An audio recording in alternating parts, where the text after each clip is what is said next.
Hola, ¿cómo está? Muy buenas noches. Qué gusto estar en un nuevo capítulo de Hora 23. Hoy tenemos invitados especiales. Doña Marianela Paco, ¿se acuerda de ella? La ex ministra de Comunicación. Vamos a estar hablando acerca de este panorama político rumbo a las elecciones presidenciales. También acerca del envío de esa carta al presidente de Colombia por parte de la oposición, pidiendo que él interceda ante la Corte Interamericana de Justicia o de Corte Interamericana de Derechos Humanos, pidiendo que a su vez ellos intervengan en la no reelección del presidente Evo Morales. Y con este tema también estaremos hablando con Vladimir Peña, que es el secretario departamental del Movimiento Demócrata Social, a propósito también de la reunión que mañana se va a llevar a cabo en Santa Cruz por parte de los binomios de la oposición y también la presencia de cívicos. Será en el Comité Cívico Cruceñista.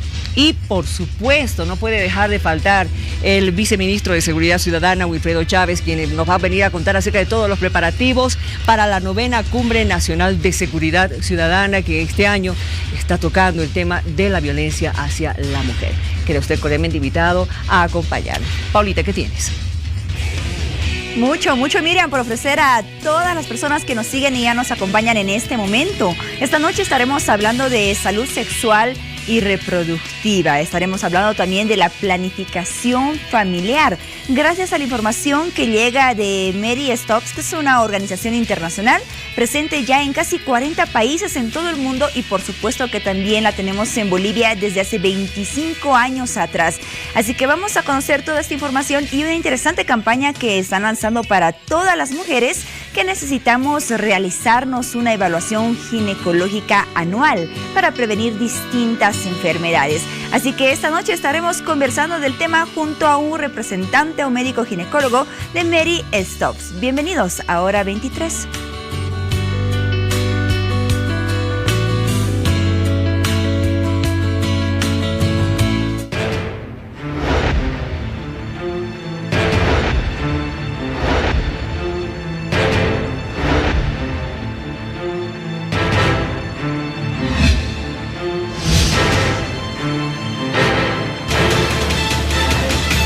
El próximo martes en Trinidad Beni va a arrancar esta 9ª Cumbre Nacional de Seguridad Ciudadana. Tengo al viceministro Wilfredo Chávez, viceministro de Seguridad Ciudadana, para hablarme acerca de todos los detalles. ¿Ya está todo listo?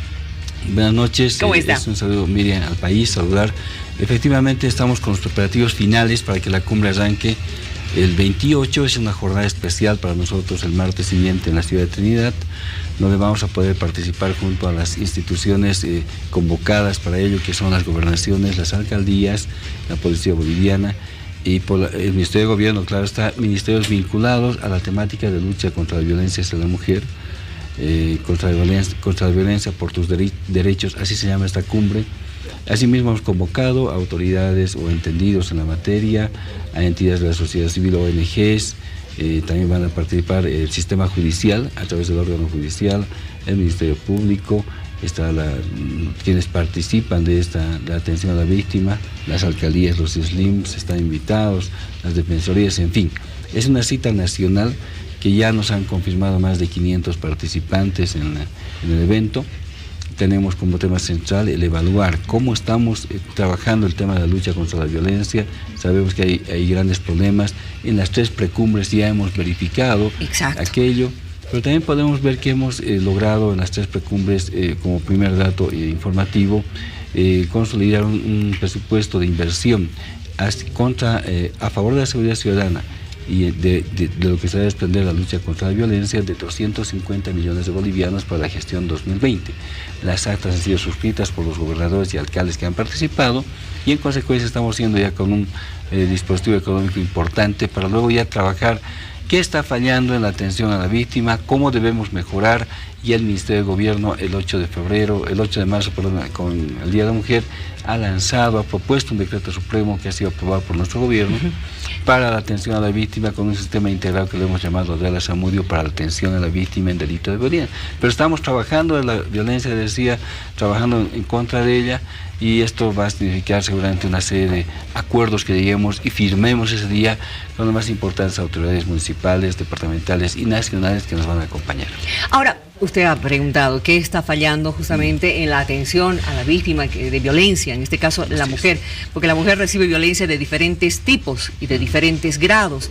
Lo que más nos ha espantado es las violaciones a mujeres de todas las edades, incluyendo niñas, adolescentes, y también en los casos de feminicidios. Sí. Los casos de feminicidios que parece que no tienen un alto, parece que las leyes no estuvieran cumpliéndose o no estuvieran sirviendo para escarmentar a quien es un feminicida o un violador. Más o menos ustedes ya han tanteado esto en las 3 precumbres. Seguro que sí, hemos visto la estadística del Ministerio Público, de la policía obviamente, que el 25% de las denuncias en general de delitos corresponden a delitos de violencia. Esta es gravísima esta situación. Por otro lado, claro, también hemos analizado esas condiciones previas, la prevención del delito en un sistema educativo, que debemos ser agresivos en la educación, y también hacer la coparticipación de la población. Queremos que la gente se involucre porque la policía no puede estar dentro de la casa. El tema de violencia intrafamiliar se da en la intimidad de una casa, de un ambiente, claro. Y ahí tenemos que empezar justamente el trabajo de educación hacia las personas, nosotros mismos, todos nosotros estamos comprometidos, porque la cultura normal era la violencia, queramos o no admitirlo. Habían cosas violentas extremas que las hemos tolerado, y la ley de la 348 justamente ha permitido destapar esta situación y ha permitido que la gente se anime a denunciar. ¿Cómo atender? Con calidez, con prontitud, sin revictimizar. Son cosas básicas, con personal adecuado que no rote permanentemente. Por ejemplo, somos conocidos en las precumbres que los especialistas de los SLIMs, la Defensoría, no tienen que cambiar. Ya nosotros hemos tomado el decreto en marzo y no han cambiado más en la FELCB. Entonces tenemos que hacer lo mismo en gobernaciones, en municipios, para que haya seguimiento, porque la víctima se desanima, se desalienta cuando no tiene el apoyo necesario de sus defensores naturales que ha puesto la ley. Tenemos que apoyar a aquellos, los niños, igual obviamente todo el segmento agraviado, tienen que ser atendidos, y eso es un tema que vamos a tratar la cura, pero no es el único. Vamos a ver la calidad de la inversión del gasto, cómo se gasta y en qué se gasta, a objeto que tengamos priorizados seguridad ciudadana como tiene que ser, y en este caso violencia, la FELCB y las entidades que trabajan con FELCB. Les llamamos servicios no policiales a aquellos, porque la policía tiene su estructura, pero los no policiales tenemos que consolidar y fortificar. Y finalmente la cumbre, en este caso de manera, digamos, excepcional, va a tener un escenario en el que nuestro ministro de Gobierno va a lanzar las grandes medidas de reestructuración de la policía boliviana, que buscan solucionar los problemas que han sido atingentes a nuestra institución policial durante mucho tiempo, y de esta manera dar un vuelco de página y empezar a trabajar en cara a tener la confianza ciudadana, trabajar del lado siempre de nuestro pueblo, y de esta manera, por supuesto, tener una policía que esté a la altura, como siempre lo ha hecho, de las posibilidades de su pueblo, depurando los elementos que infelizmente han manchado el verde olivo, que son pocos elementos, pero que ahora sí tenemos que tener el empeño de depurar la institución. Va a haber una gran limpieza entonces en la policía. Se va a anunciar las medidas por parte del ministro el día martes, ¿no? Se están trabajando en este momento en el ministerio, hasta es tarde, pero igual seguir trabajando, y vamos a tener seguramente una información sustancial el día martes en la cumbre. Claro, porque la policía, en este caso, por ejemplo, de la violencia, si la mujer tiene que ser la primera en ayudar, no la primera en estorbar, ¿no es cierto? ¿Y cuántos casos se han dado de mujeres que han denunciado que, primero, en la policía no las atienden, no les hacen caso, no las colaboran? Hemos tratado de mejorar aquello, se ha puesto personal femenino como se ha pedido. Tenemos fenómenos que están al margen de muchas cosas, por ejemplo, las violaciones grupales, ustedes mencionan las violaciones. Terribles. Este año se han disparado desde octubre hasta ahora. No ha habido un solo caso que no hayamos esclarecido, porque hemos logrado con medios tecnológicos dar con los autores, dar con los que han distribuido las imágenes, y también acompañar a la víctima. Nótese que el delito de violación viene a través de una denuncia, es un delito de acción pública a instancia de parte, es decir, la víctima debe denunciar para que activemos el mecanismo del Ministerio Público. Por eso hemos trabajado con las víctimas y se ha logrado que estos casos se esclarezcan. Es un componente más. Es un mundo de la violencia, pero claro, la policía ahora hemos logrado incorporar en la currícula de la policía boliviana, por ejemplo, este segmento, seguridad ciudadana y lucha contra la violencia. Hemos incorporado en la currícula en general de los colegios lo mismo. Estamos trabajando en que eso sea efectivo, y como son medidas que se están asumiendo hace poco tiempo atrás, tiene indicadores que dan 2 o 3 años por lo menos para evaluar con seriedad el impacto de la medida. Pero obviamente las medidas que están en nuestras manos de atención pronta, con calidez, con calidad a la víctima, sí se van a tomar. Ahora, viceministro, usted ha hablado acerca de educación, de que esto comienza en la casa. Y en la casa la primera víctima puede ser una niña, un bebé, sí. Luego la mamá o cualquier otra persona, pero del sexo femenino. Machismo, sí. Educación, religión, ¿qué? Todo. Debemos ser múltiples en este caso, acudir a la educación, al sistema educativo. Primero la casa, ¿no? Los valores en la casa son lo más importante para no recrear al violento cuando sea grande. Los valores de cordialidad, ¿no? Valores de que se lleve la pareja, y en algún caso extremo que no se pueda, pues que no conviva con violencia solo a título de ciertos, ¿no? Una justificación es que necesito para la mensualidad, el dinero, que van a extrañar a los niños. Es mejor a veces quebrar esa relación a tener una relación de tormento permanente que puede desembocar en la fatalidad, que es lo que no queremos. Pero para eso, ¿qué necesitamos? La participación del conjunto social, juntas vecinales, las iglesias que tenemos, todas trabajan en pro de la familia, en pro del bienestar. Tenemos que reflexionar qué ha pasado con los valores que tenemos en la sociedad y por qué estamos en este momento así. Porque nosotros como superestructura, somos superestructura social, ellos son la base social corresponde a esa superestructura. La ley es una ley que puede aplicarse bien, pero le decía, no vamos a meternos a la casa, tenemos que tener ahí valores propios y tenemos que reeducarnos, es el caso todos. Las charlas que se hacen para antes que se casen las parejas o convivan las parejas, son muy importantes, las reflexiones que hacen los padrinos, los padres, todo eso. Tenemos que agrupar en dispositivos que permitan efectivamente llegar a hacer prevalecer la armonía sobre la violencia. Ahora el alcoholismo, que es otro de los casos tremendos que tenemos. El alcoholismo, la delincuencia y quizás los problemas económicos de algunas personas, sí, que también nos llevan a incurrir en violencia. Sí, son elementos que hacen a la violencia, se combinan y es como una bomba molotov, ¿no? que explota en algún momento. El alcoholismo es algo grave. En el país hemos rebajado sustancialmente el consumo de alcohol. Eso puedo anticiparle, no traje los datos porque no estaba en la entrevista, pero yo le puedo decir que hemos rebajado. En todo caso tenemos que seguir rebajando los índices de alcohol porque es un generador en sí excita, ¿no?, a la persona y genera violencia, eso es indudable. Se han dado muchos casos donde un elemento sustancial es el alcohol, no el único, pero es el alcohol. Entonces tenemos que trabajar eso y por supuesto otros elementos. Para el tema económico puede ser un detonante, pero se puede hablar con la familia, hay familia, se puede sobrellevar.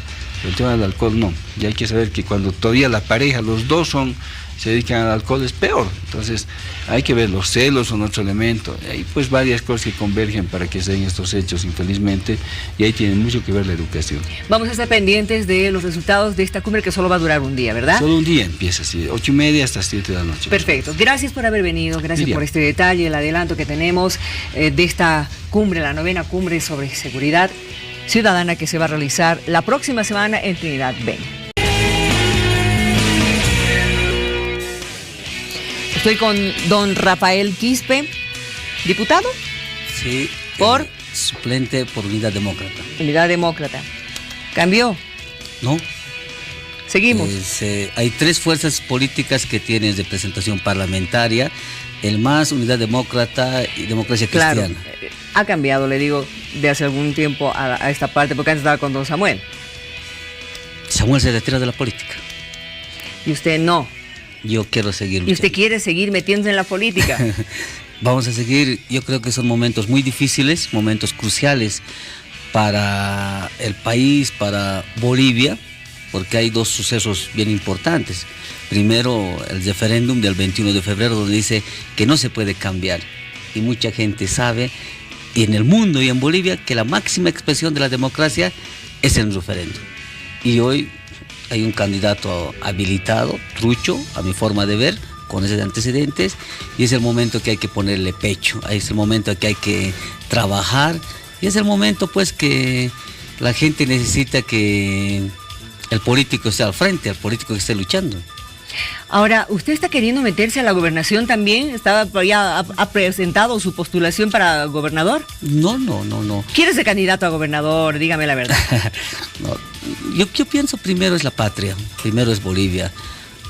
Evidentemente hay muchos sectores, yo vengo del campo en este momento, siempre estoy en el campo, hay mucha gente que quiere que participe, porque hay una gobernación muy pobre, son 250 millones de bolivianos más o menos que se maneja, a la comparación de Santa Cruz, a la comparación de Tarija, ¿no? Que manejan por encima de los 1.000 millones de bolivianos, imagínense 250 bolivianos, mucho menos que de Pando, todo, teniendo una pobre gobernación económicamente.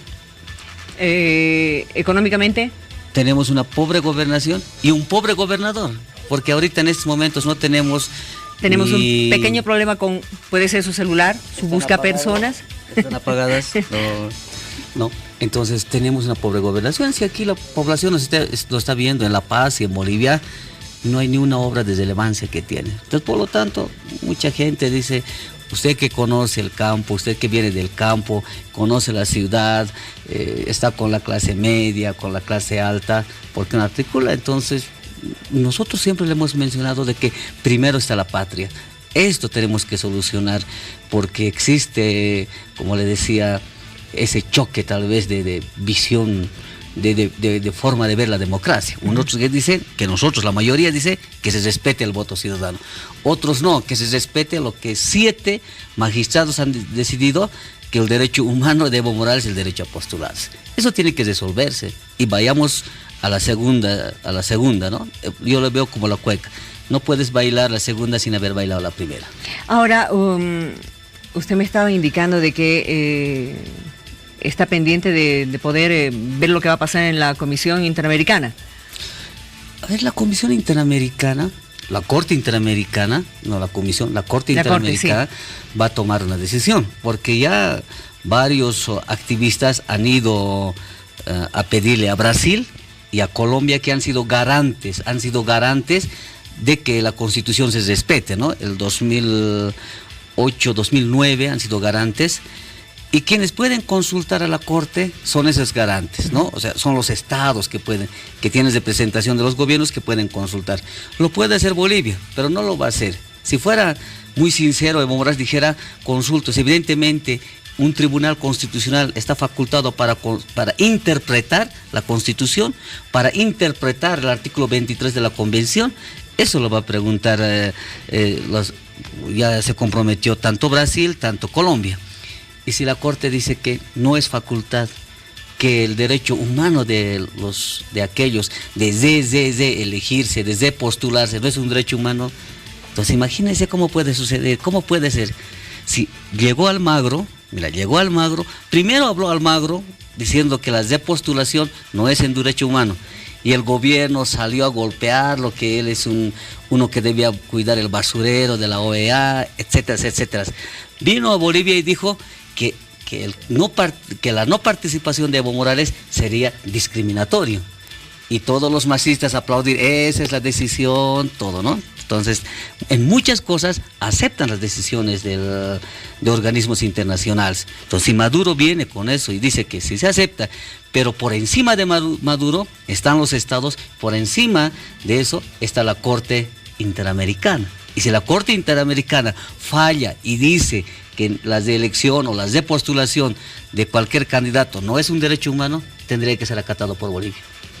Y tendría que inhabilitarse Evo Morales. ¿Tendría que ser acatado? ¿Tendría? ¿No tenemos decisión soberana? No, porque nosotros hemos firmado ese pacto, nosotros somos signatarios de ese pacto. Por eso hemos ido a la Haya, muchos fallos salen y el gobierno aplaude. La decisión soberana ya se ha tomado. Si dice somos decisión soberana, y el día 21 de febrero el pueblo dijo no a las de postulación. Entonces no tuviera ninguna alternativa de salida Evo Morales, o sea, los masistas no tuvieran ninguna alternativa.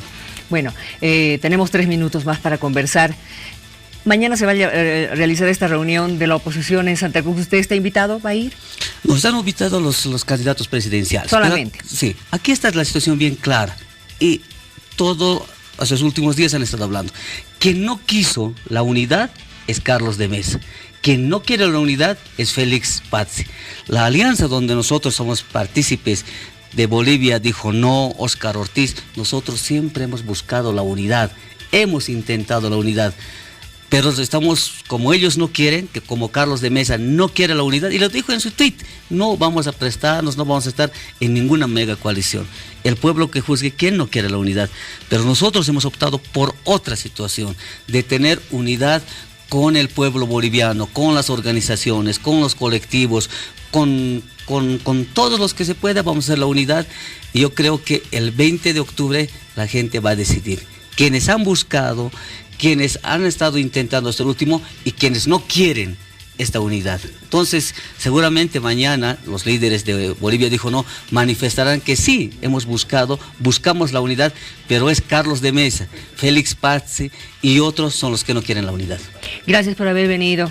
Muchas gracias, hermana. Yo creo que a todos los hermanos. Vamos a ver qué pasa en estos meses que tenemos de campaña electoral. Seguramente vamos a volver a encontrarnos. Vamos a encontrarnos, la campaña va a ser dura. Sí, nosotros durísima. Estamos caminando en las calles, en el campo, pero otros piensan que hacer política, como Carlos de Mesa, es mediante el tweet, sentado en el sofá, mediante el YouTube, eso. No. Ahora el pueblo quiere darte la mano, quiere estar en la cara, quiere estar al frente, quiere estar juntamente con nosotros. Muchas gracias, hermana, y un jayaya. Que le vaya muy bien.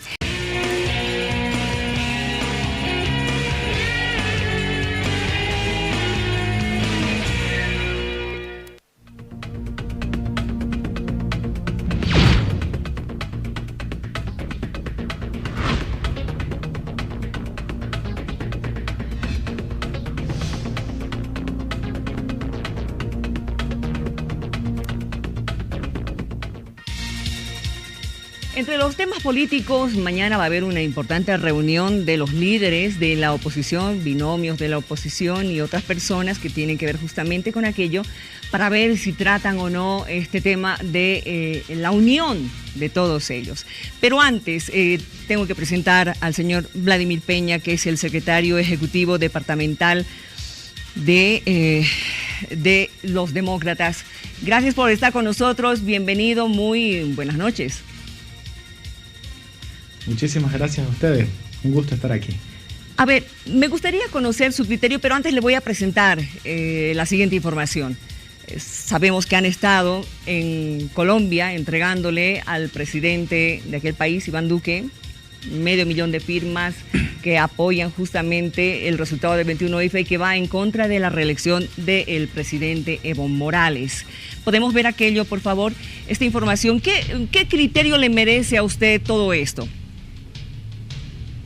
Creo que es una acción muy importante, liderada por el Comité Pro Santa Cruz y creo otras instituciones, plataformas defensoras del 21 de febrero. También hemos visto al expresidente Jorge Quiroga en esta acción, que ponderamos muchísimo. Creo que después de la visita del señor Almagro, los bolivianos necesitamos certidumbre y claridad para comprender que la causa del 21F en el ámbito internacional no está perdida, no ha sido desechada.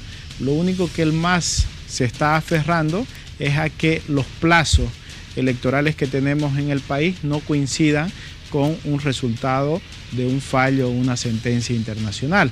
Ese es el único, creo, argumento hoy que le queda al movimiento al socialismo. Por el contrario, el 21F sigue más sólido, sigue consiguiendo adherencias internacionales, como esto que ha pasado con el señor Almagro, que ha hecho que países vecinos reaccionen, y creo que ha puesto en riesgo el propio señor Almagro su reelección como secretario general. Ahora, pero más allá de los cálculos que puedan hacer unos u otros, la causa del 21F es una causa de los bolivianos, es la causa de la democracia en el país, y creo que acciones como las que han hecho hoy los cívicos y el expresidente Quiroga son muy valorables para seguir teniendo adhesiones internacionales que puedan generar mayor presión a la Comisión y Corte Internacional, que son las que en definitiva deben tutelar los derechos de los bolivianos ante la falta de justicia interna en el país. Ahora, el gobierno boliviano espera que el gobierno colombiano no se meta en asuntos internos del país. Lo ha dicho el canciller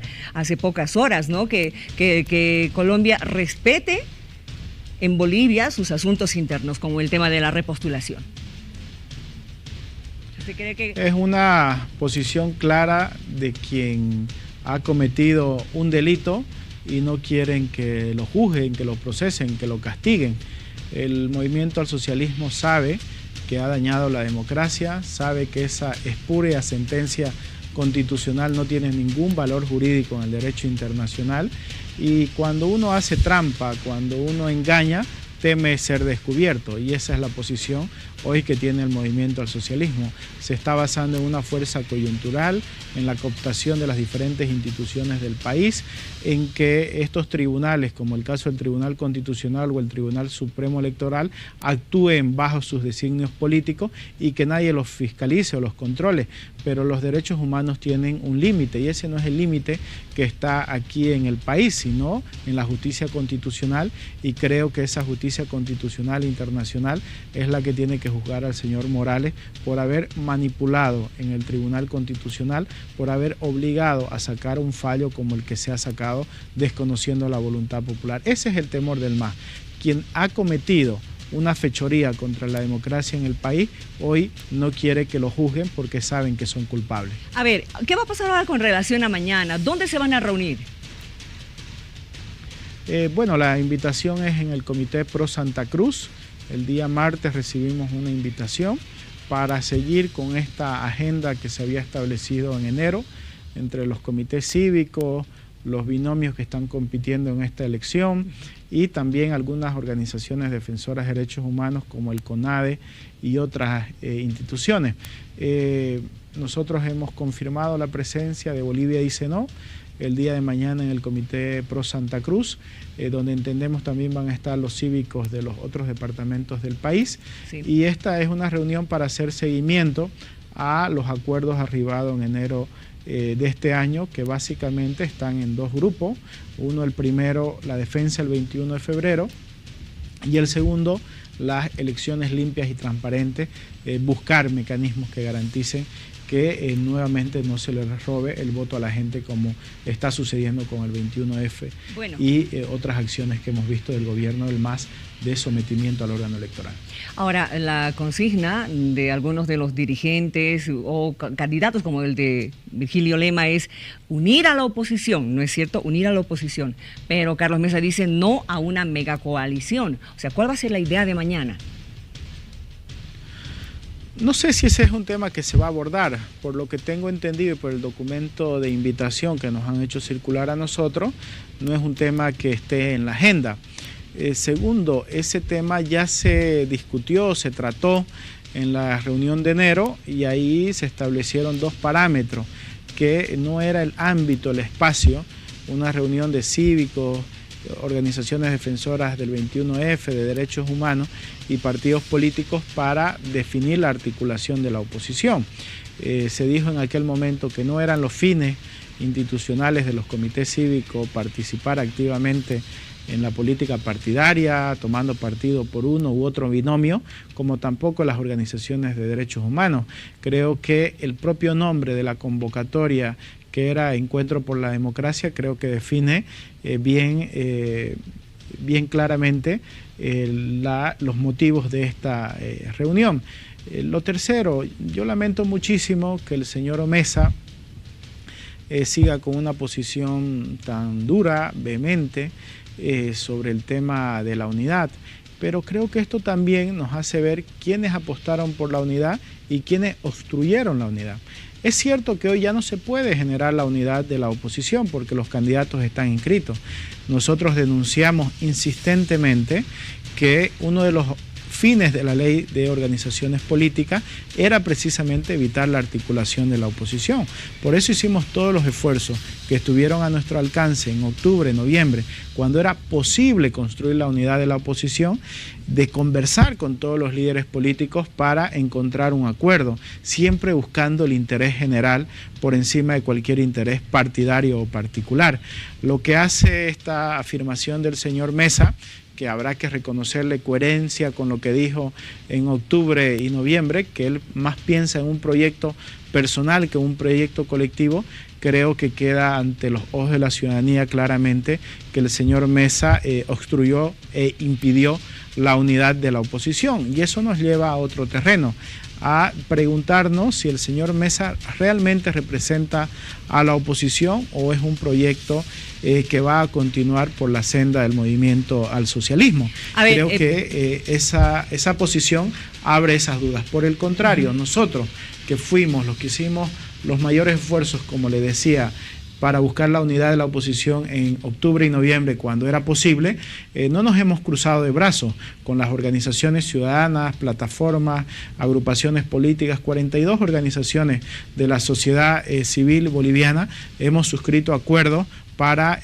unir al país, unir a la oposición y presentar un proyecto alternativo bajo la candidatura de Óscar Ortiz y Edwin Rodríguez. Bueno, usted dice que el señor Mesa tiene un proyecto personal, pero al parecer cada uno de los candidatos de la oposición, y no es mi percepción, es la percepción que tiene la población, cada uno de los candidatos está presentando igual esto como un proyecto personal. Cero unidad. En este caso, la propuesta del señor Lema cae en saco roto. ¿No tendría relación ni valor la reunión que tendrían que mañana llevar a cabo en Santa Cruz? Creo que hay que decir claro, la reunión de mañana en Santa Cruz, para que nadie tenga una frustración o una expectativa no acorde a la convocatoria, no es para este tema. Segundo, el tema de construir la unidad era cuando en los tiempos electorales era previsible, era posible, que era octubre, noviembre. Lastimosamente, a estas alturas ya no se puede generar un proceso de unidad en la oposición. Creo que en esto hay que ser práctico, hay que ser pragmático. El señor Mesa no quiso y no quiere la unidad. Eso ya impide. Entonces, hay aquí 3 proyectos que pueden gobernar el país. El continuismo en base al autoritarismo del gobierno del MAS, el señor Mesa, su proyecto personal que no quiere la unidad, que más hace parecer el retorno al pasado que una opción de futuro, y Óscar Ortiz, que no solamente trabajó por la unidad en octubre y noviembre cuando era posible, y durante todo este tiempo ha estado uniendo no solamente a partidos, sino a organizaciones de la sociedad civil, agrupaciones, plataformas, colectivos. Entonces creo que más allá del discurso, lo que cuenta son las acciones. ¿Quién ha trabajado por la unidad y quién ha impedido la unidad? Entonces, en estos 2 proyectos, el señor Mesa, con el retorno al pasado, que está obstruyendo la unidad, y el proyecto de Bolivia dice no, que no se basa en una persona, sino más bien un proyecto colectivo, a la cual se han adherido 42 organizaciones de la sociedad civil. Creo que hay una diferencia sustancial entre quienes no trabajaron por la unidad, quienes sí lo hicieron y quienes expresan volver al pasado y quienes expresan una opción de futuro. En este momento, según algunos datos, porque no podemos hablar de datos oficiales ni sondeos oficiales, se habla de un MAS que estaría llevando la delantera, se habla de un Carlos Mesa que estaría llevando el segundo lugar y de un Óscar Ortiz en tercer lugar. ¿No es cierto? ¿Dónde se ven de aquí a 5 meses? Yo creo que si seguimos creciendo como lo hemos hecho durante estos 4 meses, vamos a ver una opción real para disputar el gobierno de este país. Cuando nosotros hablábamos de generar unidades, porque creemos que se le puede ganar al movimiento al socialismo. Muchas de nuestras organizaciones aliadas de Bolivia, dicen no, han sido organizaciones que han resistido durante estos 13 años al gobierno del MAS, que han construido un proyecto alternativo de futuro, que no han aparecido hoy para las elecciones. Segundo, el señor Mesa y el señor Morales vienen compitiendo hace 4 años, se están disputando el viejo electorado del MAS, el mismo espacio electoral. Por eso cuando crece Morales, decrece Mesa y viceversa. Hoy lo cierto es que después de 4 meses que han lanzado la candidatura, el señor Morales está estancado en los números que ustedes y los diferentes medios han dado a conocer a través de las encuestas y estudios de opinión. Segundo, el señor Mesa, en vez de crecer en estos 4 meses, ha perdido puntos. Si tomamos en cuenta la encuesta de Página 7, entre diciembre del año pasado y abril de este año ha perdido 11 puntos, y Óscar Ortiz, que es el candidato nuevo que expresa la renovación, que no es muy conocido como todos estos candidatos o expresidentes o presidentes que ahora quieren nuevamente gobernar Bolivia, ha pasado del 2% al 10%. Si vemos ese crecimiento que se ha multiplicado por 5 en tan solo 4 meses, en los próximos 5 meses de campaña intensa, obviamente que ese número se va a multiplicar. Se va a multiplicar, pero igual, haciendo números, sacando calculadora, van a necesitar apoyo, ¿no es cierto? Pero usted está indicando ya de que este ya no es un momento de entrar en un proceso de unidad, porque ya no se puede hacer ese proceso de unidad. Eso es preocupante. Ahora, esas percepciones de sondeos, de resultados, sí han sido dados a conocer por otros medios de comunicación, pero no son los oficiales ni los certeros hasta el día de hoy. Habrá que esperar un poquito más para ver qué es lo que pasa, ¿no es cierto?, con relación a este tema. Yo creo que hay formas y formas de entender la unidad. Primero, yo insisto, quien ha hecho más esfuerzos cuando era posible y después con los que han querido hacer unidad ha sido Bolivia. Dice no, quienes han impedido en el pasado la unidad son los que ayer reafirmaban esta posición. Entonces, no podemos construir una unidad obligando a alguien que no cree en la unidad de la oposición, como el señor Mesa. Nadie puede obligarlo. El señor Mesa tiene todo el derecho de ser candidato y tiene todo el derecho de no creer en la unidad. Pero eso no significa que no se pueda construir una unidad mayoritaria del pueblo boliviano al margen del señor Mesa o cualquier otro candidato que no crea en la unidad. Nosotros sí creemos en la unidad, apostamos por la unidad, y cuando esta no fue posible con los líderes políticos, por el ego, por el personalismo, por el mesianismo, decidimos construirlo con la gente. Perfecto. Estas 42 alianzas que se han hecho a lo largo de estos meses, creo que expresan gráficamente quienes tienen no solamente voluntad, sino acciones concretas para la unidad. Lo otro, de acuerdo a nuestra legislación, sobre lo que usted me preguntaba, no hay encuestas oficiales en nuestro país, como en otros países que sí hay encuestas oficiales. Entonces, vamos a ver las encuestas de los medios. Somos respetuosos de todas las encuestas, de quienes las hacen, de quienes las difunden, de la interpretación que se quiera darle. Pero creo que a estas alturas hay una coincidencia, independientemente de los medios y quienes hacen las encuestas, en tres cosas que son fundamentales. La primera, el 21F significó un punto de inflexión para el gobierno de Morales, que venía gobernando el país durante todo este tiempo con una mayoría absoluta y más. Quiere decir que el 21F es una barrera infranqueable para el masismo.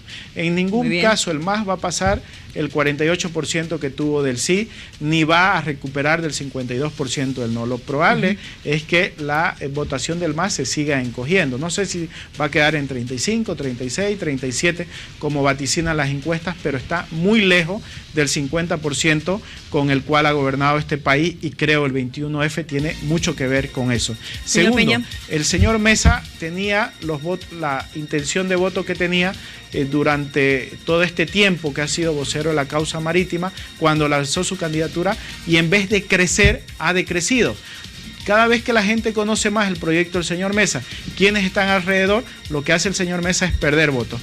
Y la opción de Bolivia dice no, que empezó con 2%, hoy está en 10, 11%, dependiendo las encuestas, que significa que el único candidato que ha crecido realmente durante todo este tiempo ha sido Óscar Ortiz. Mañana vamos a estar pendientes de los resultados, de lo que se habla en el Comité Cívico Pro Santa Cruz con relación a esta reunión. Señor Peña, muchas gracias por haber accedido a esta entrevista. Gracias y buenas noches. Seguimos con más Hora 23.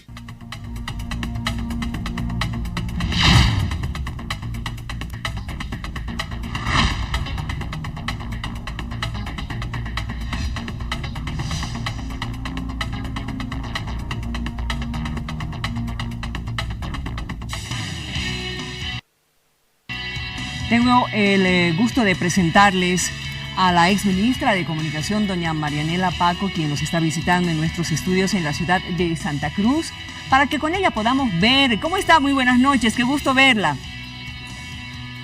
Buenas noches, Miriam. Es un gusto reencontrarnos a través de las cámaras y el éter esta noche. Un saludo a toda nuestra gente de Hora 23 y de Bolivisión en particular. Un abrazo fuerte desde el oriente, que está muy gélido ahorita. Mucho frío, ¿verdad? En el oriente, en Santa Cruz de la Sierra. ¿Qué ha estado haciendo todo este tiempo, señora Marianela? Porque no la hemos estado viendo. Bueno, no me han debido querer ver, pero sigo trabajando igual con nuestra gente. ¿Dónde? ¿Qué está haciendo?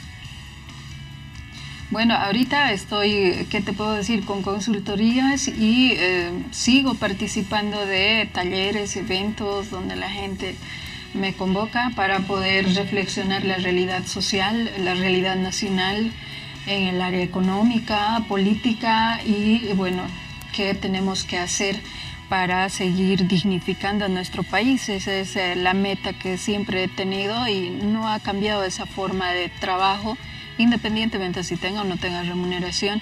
Siempre he dicho que quien esté a la altura de revolución implica sacrificios y tampoco puede ambicionar cosas materiales o acumulación nada más de recursos económicos. Yo creo que un revolucionaria tiene que saber vivir con lo necesario y eso es lo que hago, vivir acuerdo a esos principios que tengo, ¿no? Bueno, usted es una mujer aguerrida y también sigue comprometida con el país.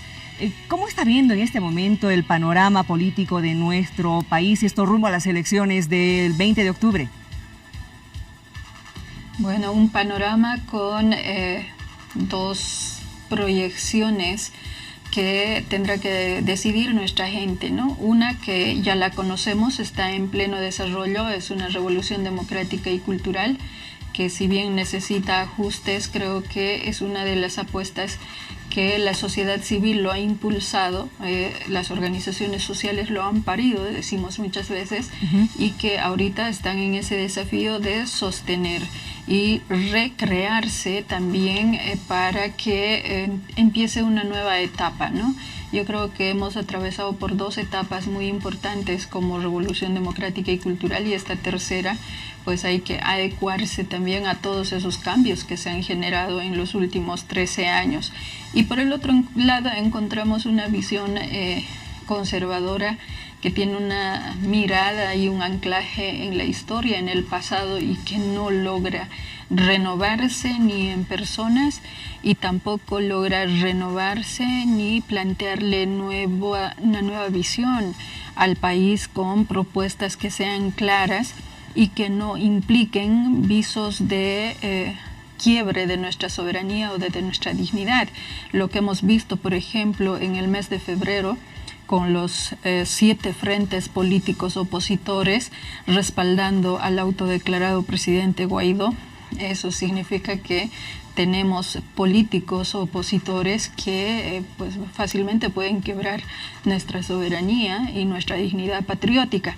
Y estos días, querida Miriam, pues me llama a una reflexión profunda en esos términos porque tendríamos que estar haciendo honor al primer grito libertario de América. Y este tipo de políticos que tenemos, resabios del pasado, pues nos hacen ver que no han entendido el espíritu, el legado de esos libertadores de aquel 25 de mayo de 1809 y más todavía cuando vemos que Juana Zurduy fue enterrada un 25 de mayo en el olvido, ¿no? Todo por ser consecuente. Entonces yo creo que estamos en un momento de nuestra historia de Bolivia rememorando fechas muy importantes y hay que ser muy puntillosos al analizar a cada actor político que tenemos en nuestro país. Y ahí esa reflexión, esa mirada de lo que está pasando con esa talla que nos han heredado nuestros libertadores, yo creo que es fácil tener una opción. Entonces yo creo que el camino está ahí como para que las y los bolivianos, poniéndonos la mano al pecho y al mismo tiempo decidiendo con la cabeza, con el cerebro, pensando, racionalizando la realidad, podemos seguir haciéndola grande, haciéndola mucho más digna. Habíamos propuesto que haríamos como revolución democrática y cultural una Bolivia digna, una Bolivia democrática, una Bolivia productiva y una Bolivia soberana. Entonces, bajo esos parámetros, pues podemos evaluar cuánto se ha avanzado y cuánto todavía falta hacer y convocar a que todas y todos seamos corresponsables de ese desarrollo y a lo que nos llama la Constitución, exacto, vivir bien.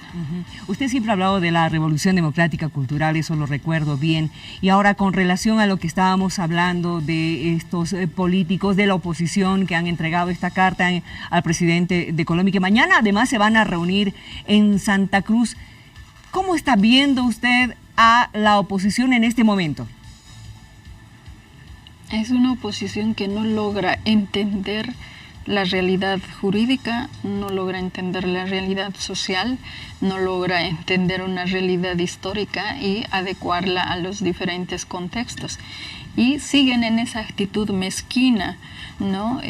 Bueno, sé que el presidente Evo Morales les ha planteado tener un solo contendiente al frente, que se unan las 7 fuerzas que están ahí al frente, pero ahí hay egos, hay intereses propios y que no logran plantearle al país una opción diferente, pues están dispersos, ¿no? Y es una oposición poco racional y poco comprometida con el país, porque toditos tienen pasado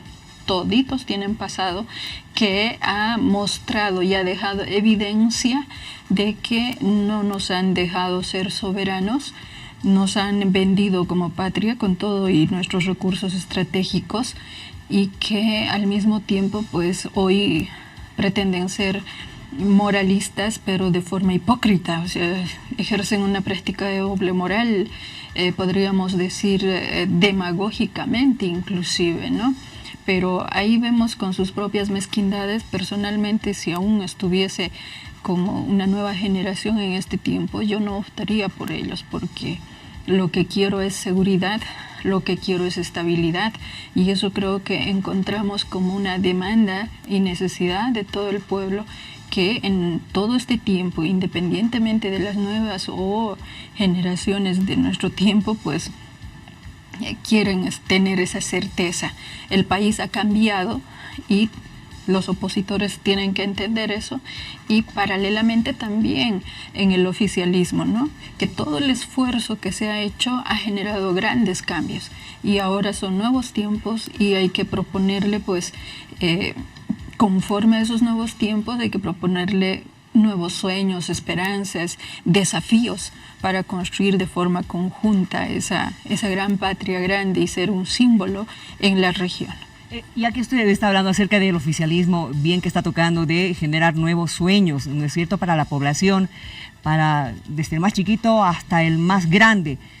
¿Qué le falta al gobierno del MAS? ¿Qué tiene que cumplir? ¿Qué usted le recomendaría al presidente Evo Morales hacer en los siguientes años, como está pensando?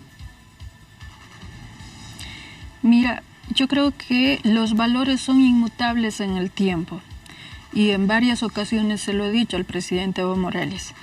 Si descuidamos la parte moral, la parte de educación, entonces seremos vulnerables a ser debilitados, ¿no? Entonces es donde hay que cuidar y es donde hay que ponerle mano firme.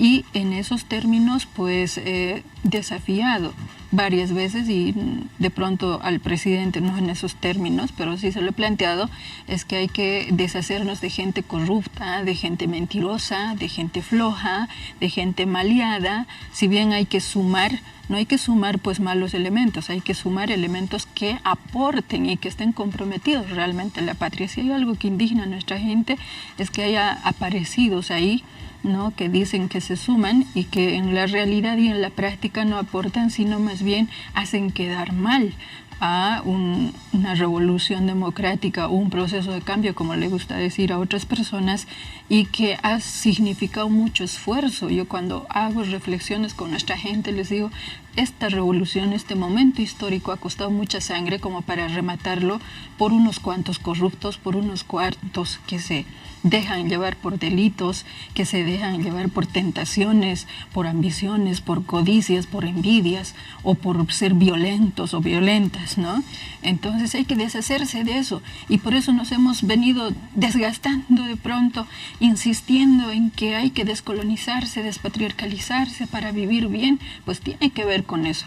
Descolonizarse, despatriarcalizarse significa dejar taras sociales que están en nuestras mentes, que están en las actitudes de cada una de las personas. Y si desterramos eso, cuando vemos a gente que son pocos, yo digo la mayoría, no creo que seamos gente mala o de doble moral o que seamos ambiciosos, yo creo que la mayoría queremos el bien común. Entonces es fácil deshacerse de esa gente criminal y hay que romper con el miedo. Entonces, si algo aliento internamente y también en conversaciones con el presidente, es eso, hay que cuidar la moral de la revolución, y eso significa encarnar los valores morales, rescatando los ancestrales, como dice la Constitución, encarnarlos, ponerlos en práctica y deshacerse de ese mal elemento, ¿no? Y si hay que sumar buenos elementos. La revolución, la patria nos necesita. En nuestras manos están las otras generaciones que van a venir. Entonces, yo creo que es una tarea urgente y cada vez que aparecen casos como el caso Montenegro, por ejemplo, digo, hay que poner las cosas en orden y hay que decir, tiene tanto plazo para resolverme esto. Y ya, de una vez, sanciones. Para eso están las normas, están claras las normas, no hay dónde perderse. Si hay chicana, pues hay que denunciar a los chicaneros también, pero hay que darle certeza a la población y poner orden, ¿no? Voy a hacerle la última consulta. Usted es una mujer que ha estado en política, comunicadora, exdiputada, además abogada, y ha sido parte de proyectos importantísimos que hoy en día son leyes, y leyes que en cierta medida también defienden a la mujer. ¿Qué le está faltando? ¿Qué le falta a la mujer en la parte política de nuestro país? En la parte política yo creo que a las mujeres nos toca ser autosuficientes al momento de pensar, al momento de hacer gestión. Siempre comparto con nuestras congéneres, querida Miriam, a que dejen de estar preocupados de si les hacen o no les hacen, que si les han citado allá o allá no les dejan trabajar. Yo les digo, hay que planear nuestro trabajo y no hay que mirar a quién es quién. Obviamente van a estar las envidias y todo lo demás ahí intentando obstaculizar, pero si me entretengo en eso no voy a avanzar. Y lo que hay que hacer es prepararse, tener un plan, y hay que seguir y no estar distrayéndonos con nada, porque ¿para qué vamos a ser electas mujeres o designadas para cualquier cargo? Es para servir a la patria, no es para servirse, es para entregarle herramientas a nuestro pueblo para que se pueda defender y se dignifique y ponga orden para trabajar y construir. Yo siempre digo, depende de nosotros que nuestra patria sea más grande, ¿no? Entonces las mujeres en eso tenemos que ser autosuficientes, siendo responsables. La autosuficiencia no significa un libertinaje o un anarquismo, porque sí, significa ser responsables, significa ser disciplinadas, significa ser cuidadosas y bueno, para no dejarse engañar, pues hay que leer, y eso es una cosa que a veces no hacemos, ¿no? Pero y eso es de todos los días. Estamos cambiando.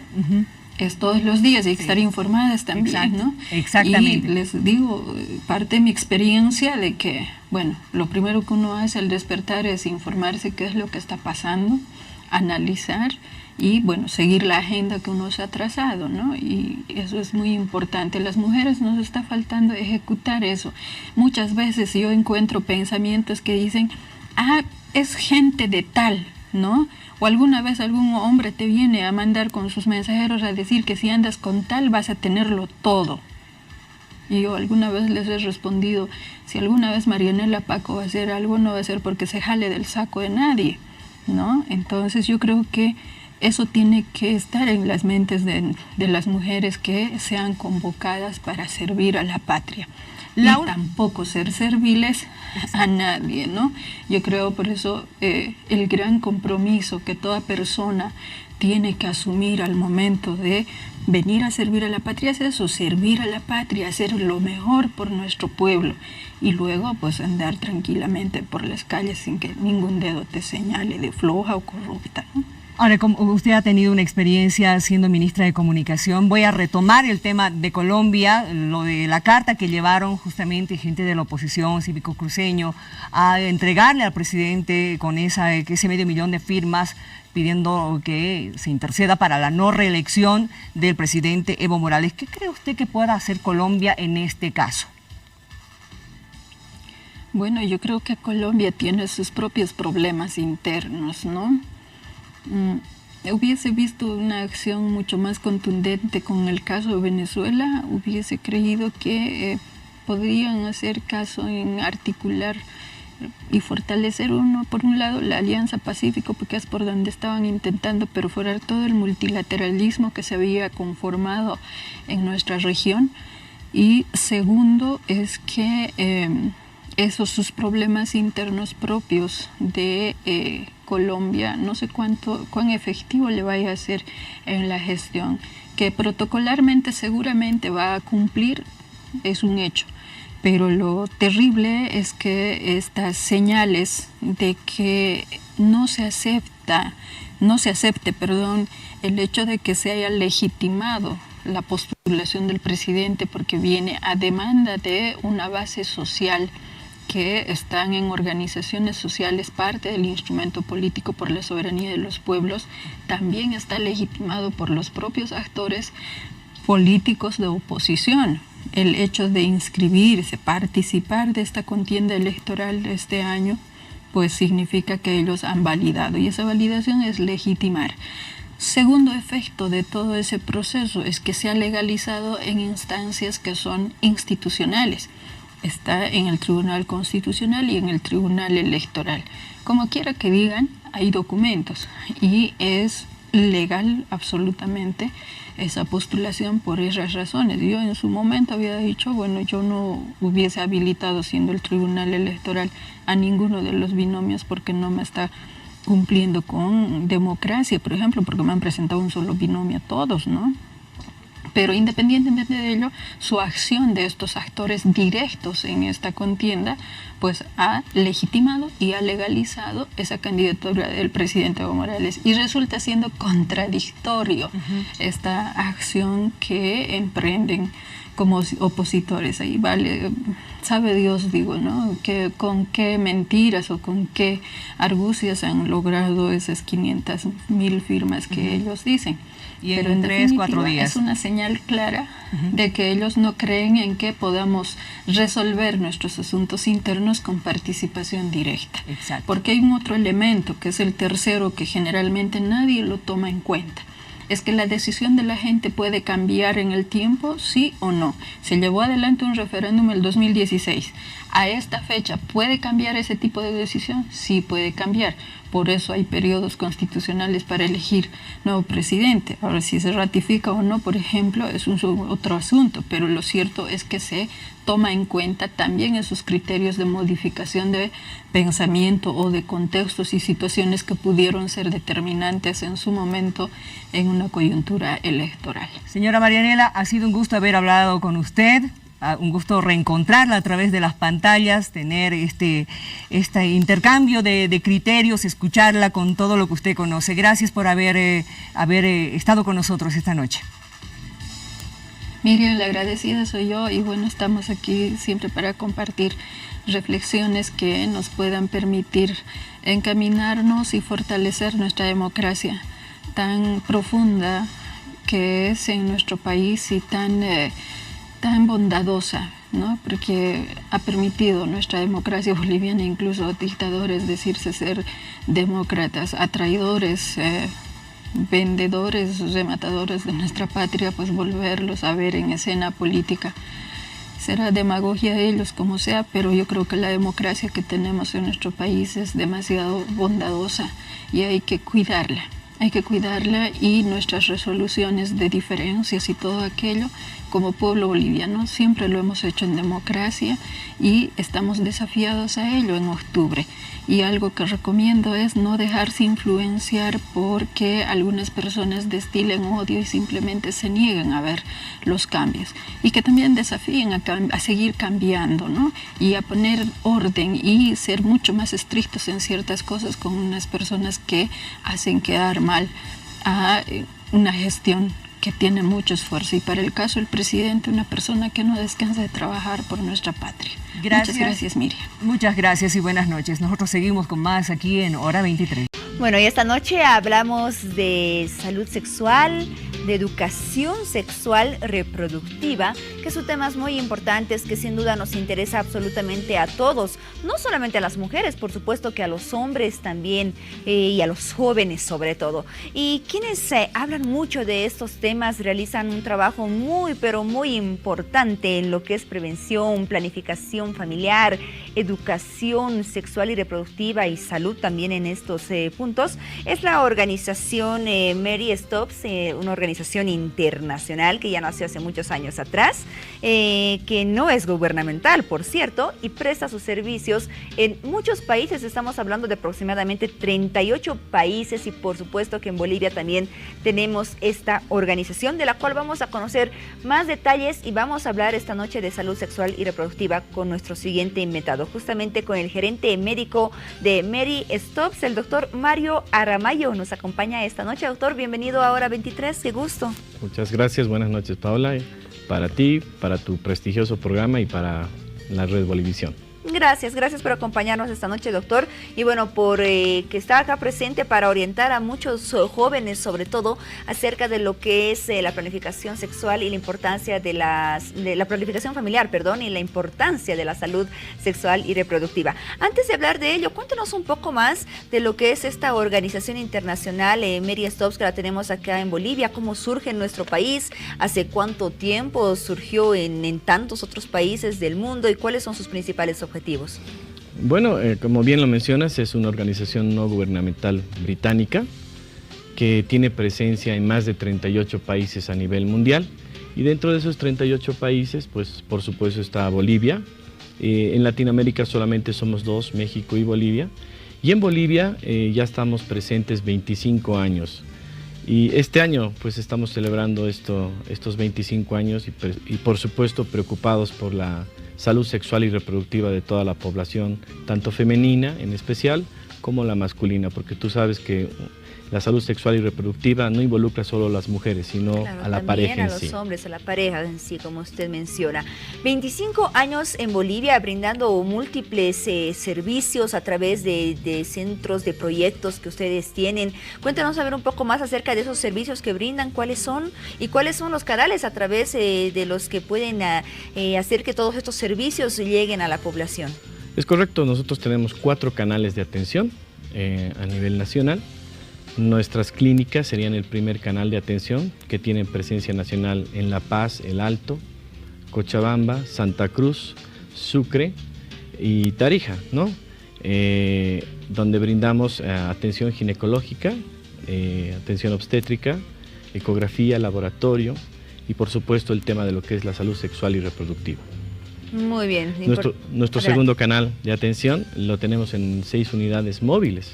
Ya. Estas unidades móviles se encargan de viajar a los lugares rurales del país, llevando toda la orientación y por supuesto la planificación familiar. Qué bueno que estén presentes también en el área rural donde hace falta lo que es la orientación respecto a estos temas. Es una gran preocupación para nosotros el poder llegar precisamente a estos lugares, porque dentro de nuestra misión está hijos por elección y no por azar. Y nuestra visión como institución es tener nacimientos deseados, ¿no es cierto?, planificados, ¿no?, y que precisamente esos derechos sexuales y reproductivos que son velados a nivel mundial también estén presentes en nuestro país. Es así que estas unidades móviles, por ejemplo en La Paz, que tenemos 2, La Paz y El Alto, viajan a través de estas zonas rurales brindando estos canales de atención, orientando y dotando de estos métodos de planificación familiar o anticonceptivos de manera gratuita también. ¿Se tiene algún dato de, por ejemplo, cuántas mujeres o cuántos jóvenes hasta el momento se han beneficiado con todos los servicios que ustedes brindan, todos los proyectos que tienen?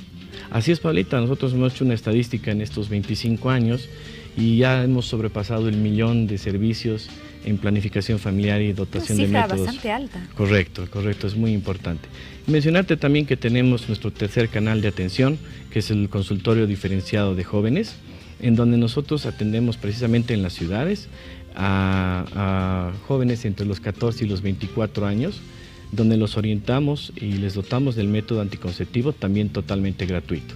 Muy bien, 3 canales de atención. Tenemos uno más, ¿no? Uno más, un cuarto canal, en donde nosotros brindamos capacitación a través de convenios que tenemos con la Organización Nacional de Salud y, bueno, a través del Ministerio de Salud también, para poder dotar estas orientaciones, estas capacitaciones para la gente que quiere interiorizarse del tema de lo que es la salud sexual y reproductiva. No vamos a ello justamente. ¿Cuál es la respuesta que tienen de parte de jóvenes, tanto hombres como mujeres, a los proyectos, a las iniciativas que ustedes generan como organización en lo que es salud sexual y reproductiva?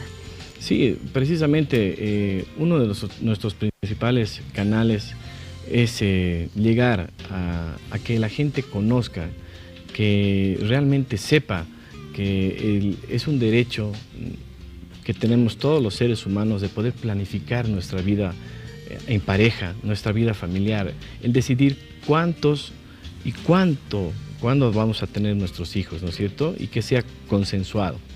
Claro, es muy importante sin duda este punto, y por ello la organización Mary Stopes va realizando distintas iniciativas. En este caso, por ejemplo, en el mes de las mamás se están realizando una campaña importante que va destinada justamente a ese cuidado para todas las mujeres, esa evaluación ginecológica que debemos realizarla de manera periódica, y que en muchas ocasiones a veces por falta de orientación, falta de educación en este tema, o también falta de recursos, no lo realizamos. Es así, precisamente por el mes de la madre, Mary Stopes ha lanzado una campaña de control anual ginecológico para todas nuestras mujeres bolivianas en nuestras 7 clínicas a nivel nacional, en donde vamos a atender desde el 20 de mayo hasta el 22 de junio esta campaña, que consta de 4 paquetes. Por ejemplo, le voy a dar un ejemplo: la consulta ginecológica más la toma del Papa Nicolau y la reconsulta con la lectura del resultado del estudio tomado cuesta 70 bolivianos. Muy bien, me parece que tiene un cuadrito, ¿no? Para que vayamos, mientras usted nos explica, podemos mostrar a todas las personas que están atentos en este momento a la entrevista. A ver, nos hablaba de este primer paquete: consulta más Papá Nicolau y lectura de resultados, ¿cierto? Por 70 bolivianos. 70 bolivianos. Un segundo paquete que consta de una consulta ginecológica, la toma del Papá Nicolau, la ecografía transvaginal y la lectura de resultados por 170 bolivianos. Claro, son precios bastante económicos, ¿no? Porque comentábamos detrás de cámaras, por ejemplo, acá con el doctor, solamente una ecografía transvaginal dobla el precio que está en este momento acá, todo el paquete, ¿no? Es correcto. Así tú mencionas, en lugares privados pues cuesta un poquito más elevado el precio, pero nosotros estamos preocupados y queremos que estas mujeres, estas madres que, como tú mencionas, a veces no tienen tiempo para salir a hacer su control, pues acudan a nuestro centro. Estamos atendiendo un horario inclusive continuo hasta las 7 de la noche, desde las 8:30 de la mañana, dotando de estos paquetes. Un tercer paquete, por ejemplo, como el que tienes, de 220 bolivianos, que consta de una consulta ginecológica, la ecografía transvaginal y mamaria y la lectura de resultados. Y el último, que es el más completo, que cuesta 290, la consulta ginecológica, el Papa Nicolau, la ecografía transvaginal, la ecografía mamaria y la lectura de resultados. Muy bien, hasta el 22 de junio entonces esta campaña del chequeo anual ginecológico con, precios bastante accesibles para que las mujeres puedan acudir, ya que estamos hablando, doctor, de lo que es la evaluación ginecológica que todas las mujeres debemos realizarla periódicamente. ¿Cuáles son las enfermedades que más están afectando actualmente a nuestra población, a nuestras mujeres? Tal vez por falta en muchas ocasiones de estas revisiones que debemos realizarlas, ¿no? No, precisamente, como tú mencionas, esa falta de conocimiento, orientación que nosotros la brindamos de forma gratuita, inclusive en nuestros centros, nos hacen pues tener esa convicción de poderlas ayudar. ¿Tú sabías, Paola, que en Bolivia 5 mujeres mueren cada día de cáncer de cérvix uterino? ¿Cómo detectamos el cáncer? Lo detectamos a través de un estudio simple como es el Papa Nicolau. Y el cáncer de mama, una a 2 mujeres diariamente igual mueren en nuestro país, según la Organización Mundial de la Salud, de cáncer de mama. Por lo tanto, también la ecografía mamaria nos puede ayudar a detectar estas patologías que pueden ayudar a prevenir y a tener esta enfermedad que es pues realmente muy triste de pasar, ¿no? Ya sea que tengamos un familiar, un amigo, un conocido. Claro, una enfermedad es con un fuerte impacto económico, un fuerte impacto familiar y por supuesto social, ¿no? Cuando muere una madre con cáncer de mama, cáncer de cuello uterino, vemos cómo esto puede repercutir en toda la familia y socialmente, ¿no? En los niños que quedan huérfanos. Así es, y también el Papa Nicolau nos puede ayudar a detectar enfermedades de transmisión sexual, ¿no? Infecciones de transmisión sexual, como es la tricomona vaginalis, la gardnerella vaginalis, que pueden afectar el tracto vaginal de la mujer. Muy bien, doctor, gracias por darnos a conocer más acerca de esta campaña, porque a través, bueno, de esta entrevista y de la organización Mary Stops, muchas mujeres seguramente van a realizar este chequeo ginecológico y bueno, ahí ustedes van a poder ayudarles a diagnosticar estas enfermedades que son tan peligrosas y también orientarles en lo que es la educación sexual y reproductiva y la planificación familiar, que es un punto en el cual se enfoca mucho esta organización. Así es, nuevamente, como tú lo mencionas, preocupados por esta situación, invito a todas nuestras mujeres bolivianas a poder asistir a nuestros centros a nivel nacional. Tenemos un teléfono de referencia, el 789-98014, que puede ser con 789, me decía. 789-98014, con acceso al WhatsApp, para que puedan ser atendidos directamente por nuestro personal. También tenemos nuestra página en Facebook, Mary Stops Bolivia, para que puedan ser igual de esa manera atendidos y puedan concretar una cita o acercarse a nuestros centros para ser atendidos en esta campaña que estamos lanzando. Muy bien, doctor, la invitación está hecha entonces para que todas las mujeres puedan acudir a esta organización Mary Stops y conseguir toda la información que necesitan y la ayuda, por supuesto, respecto a estos temas. Agradecemos al doctor Mario Aramayo, gerente médico de Mary Stops, que nos acompañó esta noche, nos brindó una información bastante valiosa acerca de lo que es la educación sexual y reproductiva y lindo conocer más acerca de la organización, doctor. Muchas gracias, Paola, el agradecido soy yo y a nombre de Mary Stops, muchas gracias por la cobertura y hasta la próxima. Sería. Muy bien, espero sea hasta una pronta oportunidad con el doctor Aramayo que nos visitó esta noche. Nos vamos a una pausa, pero ya volvemos con más de Hora 23, espérenos.